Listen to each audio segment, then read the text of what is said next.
교회 생활을 함께 하다 보면 설교 말씀이나 성경 공부를 통하여서 계시라고 하는 말을 우리가 곧잘 듣게 됩니다. 계시.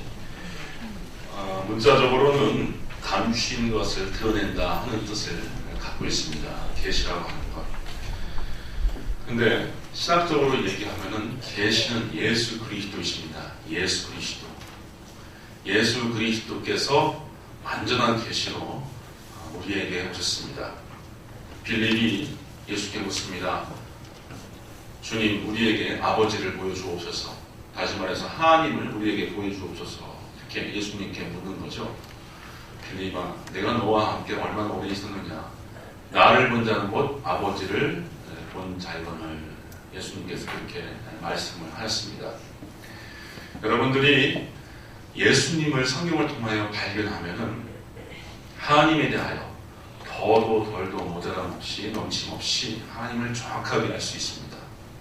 특별히 십자가에서 죄를 위하여 자기 목숨을 내어주신 그 예수 그리스도의 삶의 공생의 클라이막스, 그 십자가를 통하여서 우리가 하나님의 정체성을 온전히 발견할 수가 있습니다. 성경을 읽을 때 우리가 십자가에서 나타난 하나님의 계시, 완전한 계시, 죄인을 향하여서 하나님께서 끊임없이 구해야 하시고 모든 사람들이 하나님께로 돌아오게끔 그렇게 하나님이 생명을 내어주신 그 십자가를 통하여서 우리가 성경을 보게 될 때 성경을 우리가 바로 볼 수 있게 됩니다. 참 신앙은 혹은 참 신자는 그래서 계시대로 믿어야 됩니다. 이렇게 하면 하나님께서 기뻐하시겠지. 이런 방식으로 우리가 하나님을 기쁘시게 할 수 있지 않을까?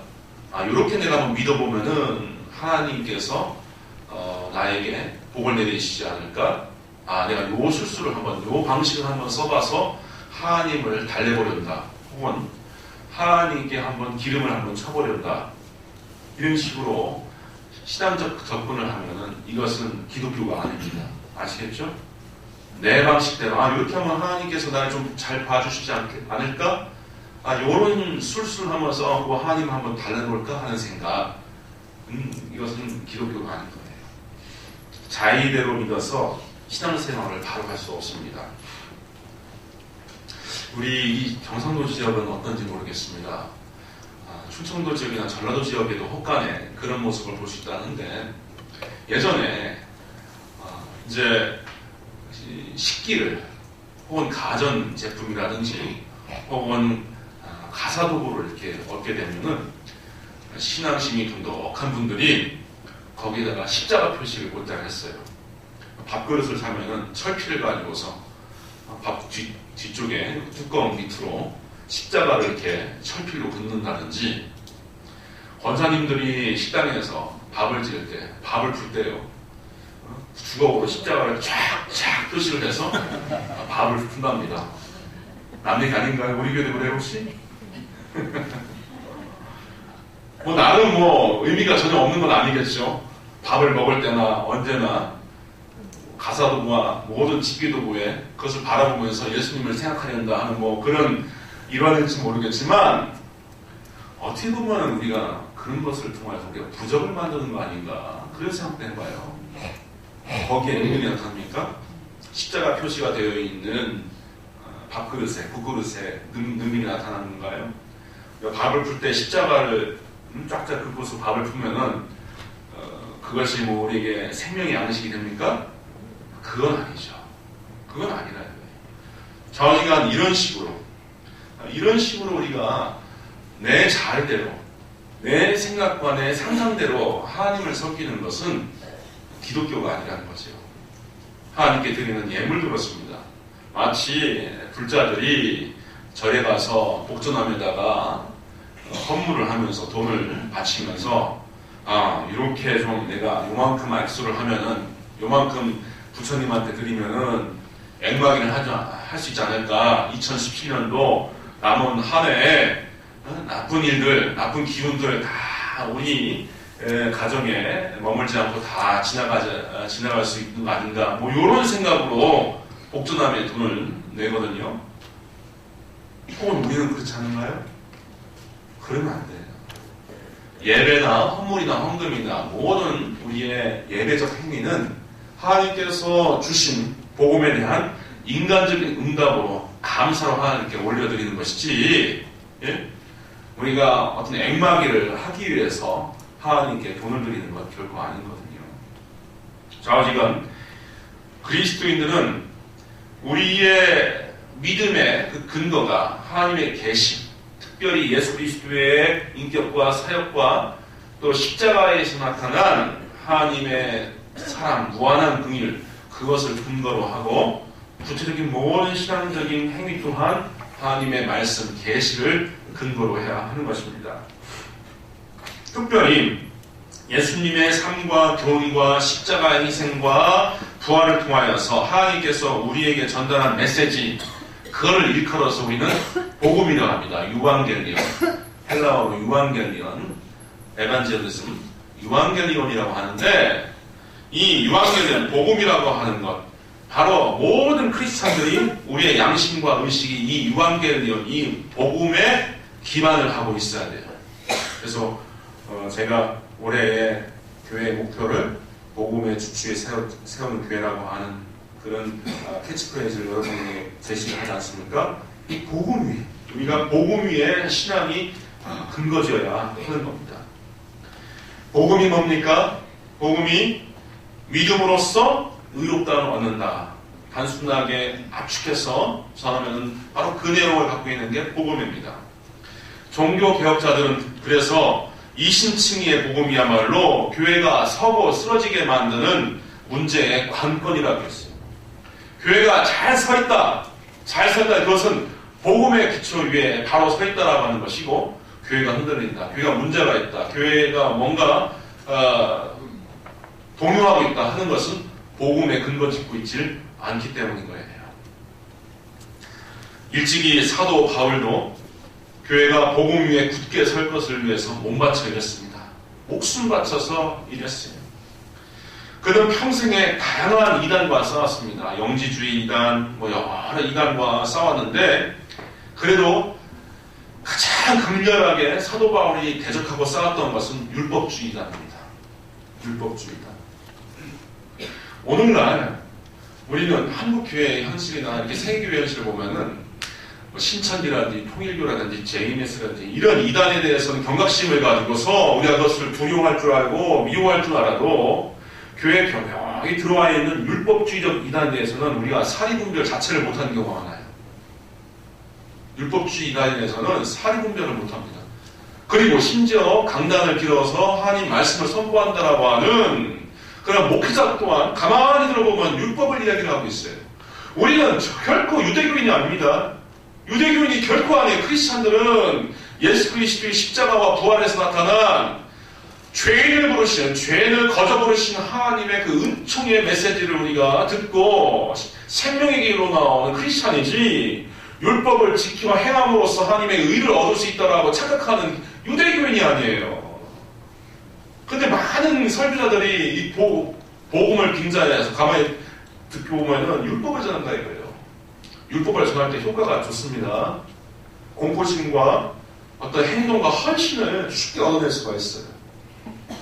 이렇게 해라! 안 하면 망한다. 바쳐라! 안 하면 복이 없다. 내 말대로 따라가! 그러면 너희에게 의리가 충만할 거다. 이런 식으로 이런 그래머를 통하여서, 이런 문법을 통하여서 전파되는 것이 이게 율법주의적 이단이거든요. 이 율법주의 이단이에요. 아까 앞서 말했지만 우리가 헌물을 드려서 하나님의 복을 받는 겁니까? 아니면 복을 받았기 때문에 헌물을 드리는 겁니까? 복을 받았기 때문에, 은혜를 받았기 때문에, 영원한 생명에 참여했기 때문에 감사로 예배를 드리고 헌금을 드리는 거예요. 순서가 이렇습니다. 사도 바울이 얼마나 경건하게 가열차게 이 율법주의와 싸웠는지 몰라요. 복음을 회복하는 일에 반드시 병행되는 일이 교회 안에 율법주의를 우리가 그것을 지적하고 그것을 계속 물리쳐내는 일이 복음을 회복하는 일입니다. 20세기의 위대한 신학자인 20세기의 교부라고 일컫는 칼 바르트라고 하는 사람도 교회의 율법주의와 싸웁니다. 이 율법이 뭡니까? 율법이라고 하는 것은 선민들에게 주어진 하나님의 명령입니다. 이스라엘 선민들에게. 그리고 하라 하지 마라라고 하는 형식으로 우리에게 주어져 있어요. 구약 성경을 보면은 613개의 율법 조항이 나타납니다. 10계명을 포함해서. 근데 이것은 임시적으로 이스라엘에게 임시적으로 예수님이 오시기 전까지 허용된 임시적인 말씀이에요. 갈라디아에서 보면은 율법을 모학 선생, 오늘날 말하면 초등학교 선생님, 초등 선생이라고 그렇게 기록하고 있어요. 개혁 개정판을 보면은 초등 선생이라고 지금 달라져 있는데 저는 예전 번역이 더 낫다고 봐요. 모학 선생. 모학 선생이 뭐냐면은 이 양반 대갓집에 양반 자제를 데리고서 교육을 시키는 그러한 뭐 청직이 비슷한 선생인데 결코 주인이 될 수가 없어요.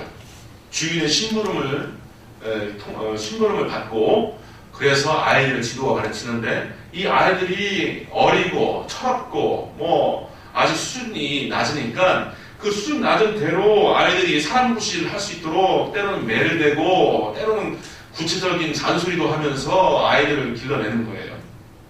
근데 아이들이 다 자라요.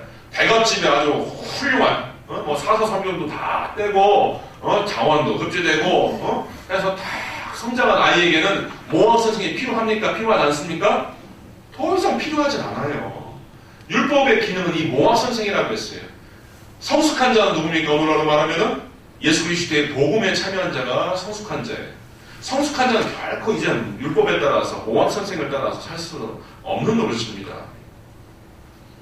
그래서 율법주의라고 하는 것은 어떤 문제가 있냐면은 율법을 지키는 것이 하나님이 인정하시는 의를 얻는 길이다. 여전히 지금도 율법을 지켜야지 하나님의 의를 우리가 얻을 수 있다라고 착각하는 신념을 이 율법주의라고 할 수가 있습니다. 그런데 이 율법주의가 왜 무섭냐, 왜 문제가 되느냐, 혹은 복음에 바로 서지 못한 교회들, 율법적인 교회들이 왜 무섭냐 하냐면은 믿음으로써 의롭다 함을 얻는다라고 하는 진리 이외에 다른 조건을 제시를 해서 다른 조건으로 신자들을 요구함으로 신자들을 이끌어감으로써 소기의 잘못된 목적을 이루려고 해요. 앞서 얘기했지만 이 율법주의를 통하여서 신자들에게 제시가 되면은 그 즉각적인 그 순종이 나타나요.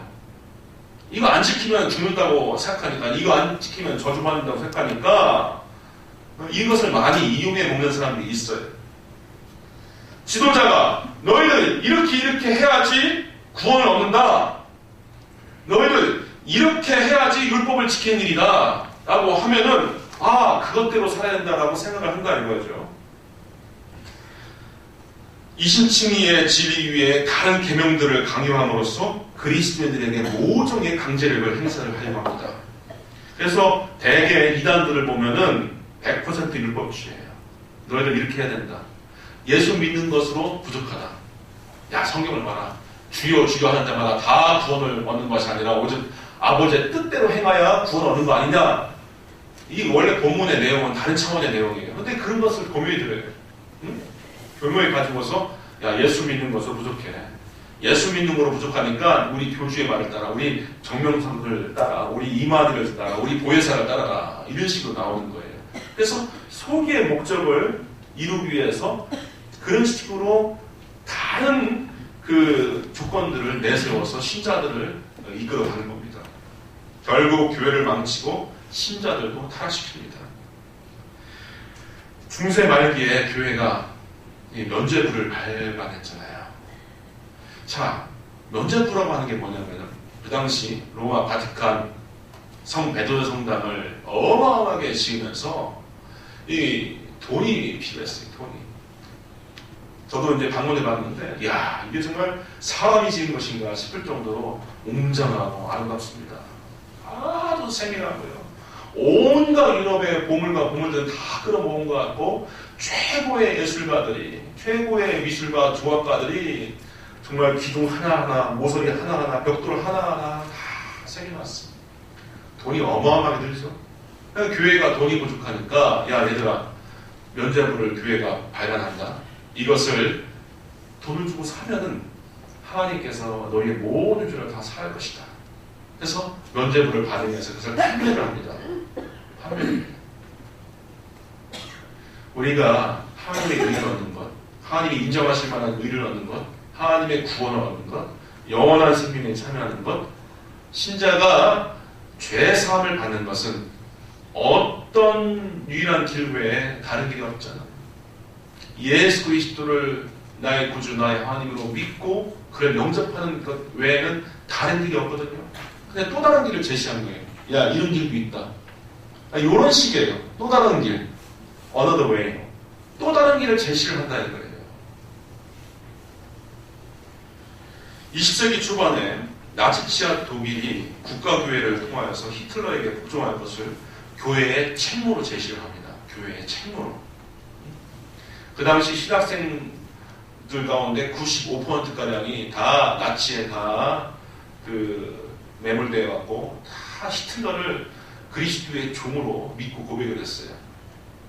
겨우 5% 남짓 때는 소수의 신자들만 이건 아니다 했어요. 그런데 이 히틀러가 국가교회를 장악해서 모든 개신교회 카톨릭까지 다 장악을 해서 또 다른 율법을 제시를 합니다. 율법을 제시를 해요. 히틀러가 그리스도의 대리자이다. 1933년에 독일교회가 그렇게 선포를 하죠. 그리스도는 히틀러를 통하여서 우리에게 오셨다. 또 1934년에는 독일 민족을 위한 시대는 히틀러 안에서 성취되었다. 히틀러의 뜻이 하나님의 뜻이고 성령의 길이다. 이렇게.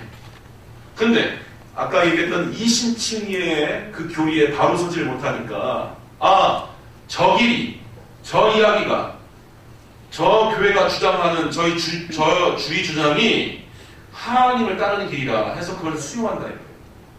결국 우리가 20세기의 역사를 압니다. 그 독일교회가 그런 식으로 인간의 잘못된 주의 주장에 매도된 독일교회가 또 독일 민족이 어떠한 비극에 봉착했는지 우리는 압니다. 반드시 그런 식으로 가게 되어 있어요. 이신칭의의 진리 위에 우리가 서지 않으면은 다른 복음을 우리가 취하려고 하고 다른 복음을 재생산하려고 하면은 교회는 필경 그런 식으로 마음이 있습니다. 루터의 종교개혁은 교회가 빠진 율법주의에 의해서 잃어버린 복음을 되찾는 것으로부터 시작되었어요. 루터는 참으로 인간적으로 양심이 선한 사람입니다. 그리고 죄의식에 사무쳐서 어떻게 하면 내가 이 죄로부터 해방될 수 있을까 하는 간절한 염원이 있는 사람입니다. 원래 법대를 가서 훌륭한 법관이 되려고 했던 사람입니다. 영민한 사람입니다. 하지만 젊었을 때 자기 옆에서 천둥병기가 쳐서 자기 친구가 타 죽는 것을 봤습니다. 고대인, 중세인이죠. 옛날 사람입니다. 천둥번개가 어떤 원리로 작용하는지 잘 모르는 사람이에요. 친한 친구가 그렇게 새카맣게 타 죽으니 이 사람의 양심에는 어떤 생각이 들어요? 내 친구는 하나님으로부터 어떤 죄를 지었길래 저런 천형을 받는가? 내가 모르는 어떤 죄 때문에 저 아이가 저렇게 죽을 수밖에 없는가? 해서 생애를 통해서 끊임없이 죄에 대한 해방, 죄로부터 자기가 이 죄 씻음을 어떻게 받을 수 있을까 하는 문제에 골몰했어요. 결국 모든 자기의 꿈을, 야망을 포기하고서 수도사가 됩니다. 가톨릭의 수도사가 돼요. 얼마나 죄의식에 사무쳤는지 죄가 생각날 때마다, 죄를 지었을 때마다 자기 수도원 원장에게 찾아와서 고해 성사를 청합니다. 원장님, 스승님 못 살겠습니다. 나 이런 죄를 지었습니다. 이런 죄를 져서 내가 양심의 가치를 얻고 너무 괴로워 죽겠습니다. 이것을 좀 어떻게 해주세요. 매번 하루에도 몇 번씩 찾아갑니다. 고해 성사를 구하여서. 하지만 그 안에 마음에 자유함이 없어요. 해방감이 없어요. 로마에 가면은 성 스칸디나라고 하는 그 계단이 있습니다. 그 계단은요, 소위 전설에 따르면 예수님께서 빌라도 법정에 섰을 때 올라갔던 28개의 그 대리석을 콘스탄틴 대제의 어머니 헬레네가 참 믿음이 좋은 사람이 그것을 고스란히 예루살렘으로부터 가져와서 로마에 설치한 계단이라고 해요. 28개의 계단을 무릎으로 기어서 올라가면은 마지막에 하나님으로부터 죄 용서함을 받는다라고 하는 전설이 있어요. 루트가 그것을 마다하겠습니까? 죄 사함을 받는다는데, 죄 용서를 받는데, 죄로부터 해방을 얻는다는데 찾아갑니다. 이탈리아까지 가서 무릎으로 기어 올라가요. 생채기가 나고 허물이 벗겨지고 결국 피가 줄줄 흘러가. 겨우 두세 계단을 오르려고 이제 남았을 때 갑자기 천둥과 같은 깨달은 거예요. 로마서 1장 17절. 하나님의 의는, 하나님의 복음에는 하나님의 의가 나타나 믿음에서 믿음으로 이르게 하니 오직 기록된 바 오직 의는 믿음으로 말미암아 살리라 하는 것 같으니라. 의는 믿음으로 말미암아 사는 것이지 내가 이렇게 고행을 한다고 해서 하나님께서 인정하실까? 아니다 라고 해서 두세 계단을 남긴 그 시점에서 탈탈 털고서 내려와버려요. 그래서 종교개혁을 시작하지 않습니까? 의인은 믿음으로 말미암아 사는 것이구나. 율법을 행함으로도 아니고 고행을 함으로도 아니고 수도를 하는 것이 아니라 성경은 분명히 복음에는 하나님의 의가 나타나 믿음에서 믿음으로 이르게 하나니 기록된 바 오직 의인은 믿음으로 말미암아 살리라. 그 말씀으로 큰 광명을 얻게 되는 거예요. 루터는 고백합니다. 그 누구보다 교회가 요구하는 계율과 율법을 철저히 지켜왔던 수도사가 바로 나였다. 그러나 내 양심에는 자유가 없었고 저 높은 보좌에 계신 그 하나님이란 내가 사실 가장 꺼리는 분이었다. 이렇게 고백하는 거예요. 늘 회초리를 등 뒤에 숨겨서 너 받았으면 어떻게 사나 보자. 너 잘하나 보자. 이런 식으로 하나님을 우리가 하나님의 상을 그릴 때 저 하나님이 사랑스러운 하나님 되겠습니까? 저 하나님이 정말 우리가 만나고 싶은 하나님 되겠습니까? 아니죠. 그런 하나님일 수가 없죠. 하지만 루터는 결국 로마서를 통하여서 복음을 깨달았고 이제 그 모든 죄악과 모든 허물로부터 정말 자기 양심이 짓눌려왔던 그 부자유에서 해방되었던 거예요. 신학적으로 루터의 복음주의는 성 어거스틴이라고 하죠. 성 아우구스티누스에 기반하고 있다고 하고 성 아우구스티누스의 또 신학과 복음은 사도 바울로부터 기반했다, 근거한다라고 그렇게 평가를 합니다. 그리고 바울이 갖는 이 복음관, 이것이 종교개혁의 정신이고 우리 개신교회의 정신이라고 할 수 있어요. 그래서 바울이 교회로부터 율법주의의 폐단을 없애려고 얼마나 노력을 했는지 몰라요. 그 한번 대표적인 사례를 한번 찾아보고 싶습니다. 여러분 갈라디아서 1장 한번 좀 찾아보시겠습니까? 갈라디아서 1장. 제가 가진 성경으로 신약 302면에 있어요. 302면 갈라디아서 1장에 갈라디아서 1장 6절부터 9절까지입니다. 갈라디아서 1장 6절부터 9절 제가 각각 읽을 테니까 여러분 한번 내용을 잘 묵상해 볼 수 있길 바랍니다. 얼마나 이 사도 바울이 복음을 중시했는지 혹은 교회에 교묘히 들어와 있는 율법주의적 폐단을 얼마나 증오했는지. 자, 6절 이하에 보겠습니다. 그리스도의 은혜로 너희를 부르신 이를 이같이 속히 떠나 다른 복음을 따르는 것을 내가 이상히 여기노라. 다른 복음은 없나니 다만 어떤 사람들이 너희를 교란하게 하여 그리스도의 복음을 변하게 하려 함이라. 그러나 우리나 혹은 하늘로부터 온 천사라도 우리가 너희에게 전한 복음 외에 다른 복음을 전하면 저주를 받을지어다. 우리가 전에 말하였거니와 내가 지금 다시 말하노니 만일 누구든지 너희가 받은 것 외에 다른 복음을 전하면 저주를 받을지어다. 참 대단하죠. 그러니까 그리스도의 순정한 복음 외에 다른 복음을 전하는 것, 그 자에게 저주가 있을지어다. 하늘로부터 온 천사라도 우리가 너에게 전한 복음 외에 다른 복음을 전하면 저주가 있을지어다. 이렇게 아주 가열차게 사도 바울은 교회에 요구를 하고 있어요.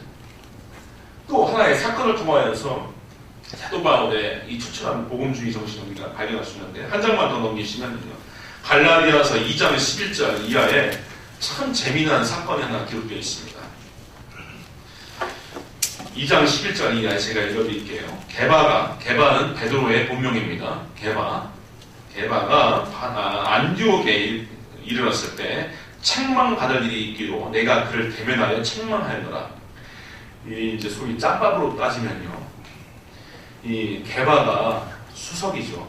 그렇죠? 게바가 수제자입니다. 그리고 막내 제자뻘, 마띠아보다 더 늦게 입교한 사람이 바로 12제자에 넘쳐서 들어온 사람이 사도 바울이에요. 그러니까 막내가 지금 큰형뻘 되는 이 베드로를 호통치는 장면이 나와 있는 거예요. 야고보에게서 온 어떤 이들, 이 야고보는 당시 예루살렘 교회의 감독이자 수장입니다. 이 야고보에서 온 어떤 이들, 오늘날로 말하면 이 장로교의 시찰위원들이에요. 시찰위원들이 이르기 전에 베드로가 이방인과 함께 밥을 먹다가, 지금도 유대인들은 율법을 준수하기 위해서 이방인들과 밥을 같이 안 먹습니다. 이건 참고예요.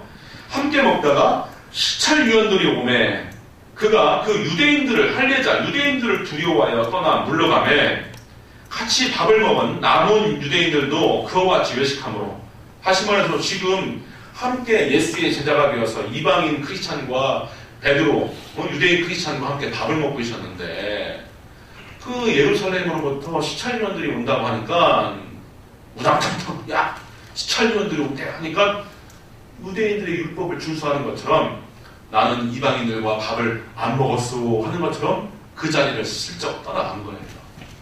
이것을 사도 바울이 딱 지켜보는 거예요. 어라? 이거 문제가 있다. 자, 그러니까 그와 같이 외식함으로 바나바도 그들의 외식에 유혹되었는가. 그러므로 바울은 그들이 복음의 진리를 따라 바르게 행하지 아니함을 보고 모든 자 앞에서 베드로에게 이르되, 네가 유대인으로서 이방인을 따르고 유대인답게 살지 아니하면서 어찌하여 억지로 이방인을 유대인답게 살게 하려 하려노라. 우리는 본래 유대인이요 이방 죄인이 아니르되 우리는 비록 유대인이 있다. 혈통으로 그렇다. 혈통으로 유대인이라고 할 수 있지만 16절 이하가 중요합니다. 사람이 의롭게 되는 것은 율법의 행위로 말미암이 아니뇨 오직 예수 그리스도를 믿음으로 말미암은 줄 아는으로. 뭘 믿음으로? 예수 그리스도 믿음으로 우리가 의롭다함을 얻는 거예요. 우리도 예수 그리스도를 믿나니 이는 우리가 율법의 행위로서가 아니고 율법을 지킴으로서가 아니고 그리스도를 믿음으로써 의롭다함을 얻으려 함이라. 율법의 행위로서는 의롭다함을 얻을 육체가 없느니. 아시겠어요? 그러니까 이렇게 과거에 율법을 지키는 것, 유대인과 밥을 안 먹는다든지 613개의 율법 조항을 지킨다든지 이런 것을 통하여서 의롭다함을 얻을 사람들이 하나도 없다는 거예요. 이런 차원에서 수석제자인 베드로까지도 호통을 칠 수 있었던 것이 사도 바울이었던 겁니다. 이쯤 되면은 여러분들 가운데서 총기가 좀 있으신 분들은 예수님께서 하신 어떤 말씀이 떠오를 수가 있어요. 일찍 예수님은 마태복음에서 율법이나 선자를 폐하려 온 것이 아니고 온전히 하려 오셨다, 이런 말씀이 있는데, 그러면 도대체 이 말씀은 무슨 말씀입니까? 사실 바울의 율법과는 이 사복음서, 특히 마태복음과 특히 비교했을 때 좀 달리 읽혀질 수가 있어요. 하지만은 전체적인 맥락을 통하여서 보면은 이게 틀린 얘기를 서로 하는 것이 아닙니다. 모순이 아니에요. 텐션이라고 하시죠. 차라리 모순이 아니라 텐션, 이 긴장이에요. 긴장. 사도 바울의 이 로마서 7장 6절에 보면은 이제는 우리가 얽매였던 것에 대하여 죽었으므로 율법에서 벗어났으니 이러므로 우리가 영의 새로운 것으로 섬길 것이요 율법 조문에 묵은 것으로 아니할지냐. 성령, 영에 따르지 우리가 이제 율법 조문을 통하여서 우리가 사는 것이 아니다. 로마서 10장 4절에도 그리스도는 모든 믿는 자에게 의를 이루기 위하여 율법의 마침이 되었느냐 했어요. 율법의 종결, 율법의 끝, 마감. 예수님께서 십자가를 통하여 피 흘리실 때 모든 율법이 요구하는 저주와 형벌을 다 거기에서 치워주신 거예요. 고린도후서 3장 6절에 보면은 그가 또한 우리를 새 언약의 일꾼되기 위해 만족하게 하였으니 율법 조문으로 하지 아니하고 오직 영으로 함이니, 잘 들으세요. 율법 조문은 죽이는 것이요 영은 살리는 것이라 했어요. 이 영은 예수 그리스도 안에 있는 생명의 성령의 영입니다. 에베소서 2장 13절 이하에 보면은 이제는 전에 멀리 있던 너희가 그리스도 예수 안에서 그리스도의 피로 가까워졌느니라. 그는 우리의 화평이신지라. 둘로 하나를 만드사 서로 하나님과 우리 사이에 실제 이 둘을 하나로 만드사 원수된 것, 곧 중간에 막힌 담을 자기 육체로 하시고, 예수님께서 죽으실 때 자기 육체로 하나님과 우리 사이에 막힌 담을 허물었다는 거예요. 그리고 법조문으로 된 계명의 율법을 폐했다 했어요. 또 이 사도 바울은 예수님이 십자가를 통하여서 율법을 치셨을 때 법조문으로 된 계명의 율법을 폐해버렸다, 이렇게 또 얘기를 합니다. 고린도서 2장 16절에도 우리를 거스르고 불리하게 하는 법조문으로 쓴 증서를 지우시고 제하여 버리사 십자가에 못 박으시고 했어요. 그러니까 예수님께서 율법을 이루시기 위하여, 또 율법을 또 새롭게 갱신하기 위하여서 죽음이라고 하는 대가를 치르기 위해서 얼마나 위대한 새롭고 산 소망의 길을 만드셨는지 우리는 알아야 되는 거예요. 심지어 작자 이상인 히브리서조차도 7장 12절에 보면은 제4의 직분이 바뀌었은즉 율법도 반드시 바뀌어지리니 전에 있던 계명은 연약함으로 무익함으로 폐하고 했습니다. 율법은 아무것도 온전하게 못할지라 이에 더 좋은 소망이 생기니 이것으로 우리가 하나님께 가까이 가느니라 했습니다. 복음에 비해 율법이 크게 결여가 있다고 하는 사실을 우리가 알아야 됩니다. 그것은 율법에 뭐가 큰 문제가 있냐면은 그게 비록 선하고 바르고 의로하고요, 용서가 없어요. 용서가 없어요. 사랑이 없어요. 사랑이 없어요. 율법이 완전하지 못한 것임에도 불구하고 그리스도인들에게 그래도 뭐 율법을 지켜야 되지 않는가라고 하는 생각이 있을 수가 있습니다.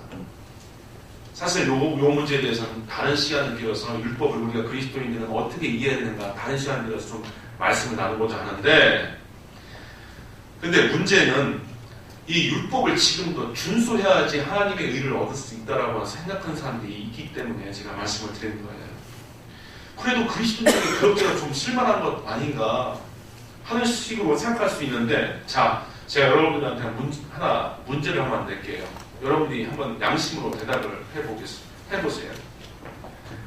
예수님께서 율법이 완전하지 못하는 것을 분명히 말씀하셨어요. 그렇기 때문에 예수님이 율법을 완성하기 위해서 오셨다고 했어요. 그러면 율법은 미완성의 상태고 뭔가 부족한 상태예요. 불안의 상태가 이거예요. 불안전의 상태.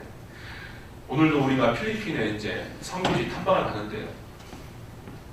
우리 같이 가시는 분들 한번 장 목사님이라든지 배장로님 한번 생각해보세요. 송장로님. 정비가 불안전한 비행기를 타고 가시겠습니까? 그럼 나사가 몇 개가 덜렁덜렁 거린대요. 그 비행기 타고 여러분들 해외 나가시겠어요? 아니죠. 우리가 미쳤습니까? 그런 비행기 왜 타고 갑니까? 귀한 손님이 우리 집에 왔어요. 어디서 이제 대신방인데요. 대신방 되면 여러분 긴장하잖아요. 우리 목사님 오시는데 무슨 뭘 낼까? 여러분 그런 생각하지 마시고요. 제가 좋아하는 녹차 한 잔만 내시면 끝납니다. 그런데 귀한 손님이 왔는데 이 갈비찜을 했는데요. 갈비찜이 덜 익었어요. 피가 이게 성성이 맺혀 있어. 그거 드시라고 내겠습니까? 완전과 불완전의 차이는 그 정도의 차이예요. 완전과 불완전의 차이는 그 정도의 차이. 율법과 복음의 차이는 그 정도의 차이입니다. 어떻게 보면 그게 천지 차이입니다. 천지 차이. 비록 율법이 선하고 이롭고 죄를 미워하지만 거기에는 이게 용서가 없고요. 인과 의무적입니다. 그걸 지켜야지 복을 받고 못 지키면 저주를 받는다라고 하는 생각이 그 안에 있어요. 그리고 상식적이에요. 인간의 도덕성과 윤리의식에 제법 맞아요. 그래서 모든 종교들이요 거의 율법주의적인 형태를 띱니다. 불교도 힌두교도 이슬람도 유대교도 다 율법주의적인 종교예요. 그렇지만 그리스도의 복음은 뭡니까? 내 모습 그대로 나에게 와라. 내 모습 그대로 내가 받아주겠노라 하는 것이 복음의 겁니다. 이 상식적이고 인간인고적이기 때문에 우리가 율법주의적으로 세상을 판단하면은 그래요. 누가 누구를 압제하고 누가 누구를 또 빼앗고 누가 누구를 해했어요. 그러면은 율법주의적인 마인드가 있는 사람들은 당장 어떤 윤리관이 이렇게 마음에서 끌어오르면은 저놈도 보복해가고 이런 거 당했으면 좋겠다. 이런 거 당했으면 좋겠다. 이런 식으로 생각이 된답니다. 요거는 율법적인 마인드예요. 누가 죄를 졌다면, 나쁜 짓을 했다면 저도 예수 그리스도를 만나고 저도 회개해서 주님의 사랑을 체험하고 다른 사람이 되었으면 좋겠다. 내가 저를 위해서 기도를 해줘야 되겠다. 저 사람이 아직 뭘 모르는구나. 저 사람이 아직 진리에 참여하지를 못했구나. 저런 죄악의 구렁텅이 가운데서 어떻게 살 수 있을까? 저를 위해서 내가 중보기도 해야 되겠다 하는 생각이 마땅히 나타나요. 예수님께서 십자가에서 못 박혀 죽으실 때 자기를 못으로 박는 사람 위해서 어떻게 기도하셨습니까? 아버지여 저들의 죄를 용서하여 주옵소서. 저들은 자기 한 일을 알지 못합니다. 이게 복음의 정신이에요. 저놈도 저렇게 나쁜 짓을 했으니 똑같이 당했으면 좋겠다. 똑같이 당했으면 좋겠다 하는 것은 율법적인 생각이에요. 복음은 어떻습니까? 제가 다시 한번 여러분들에게 확인시켜 드립니다. 의인이 죄인을 대신하여 희생하는 겁니다. 의인이 살고 죄인이 죽는 게 아니라 의인이 죄인의 죄짐을 대신 짊어지고 죄인은 오히려 의인의 죽음의 대가로 사는 것이 복음이에요. 예수가 십자가에 죽지 않았으면 우리는 살 수 없습니다. 완전한 의인이신 예수가 십자가에서 죽었기 때문에 우리는 살게 되는 거예요. 이게 복음이에요.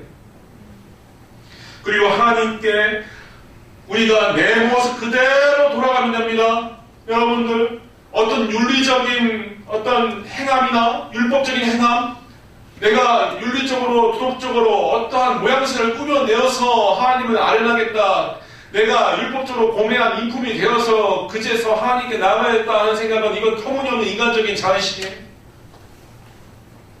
상처나고 더럽고 추악하고 못난 모습 그대로 하나님께 나가면 됩니다.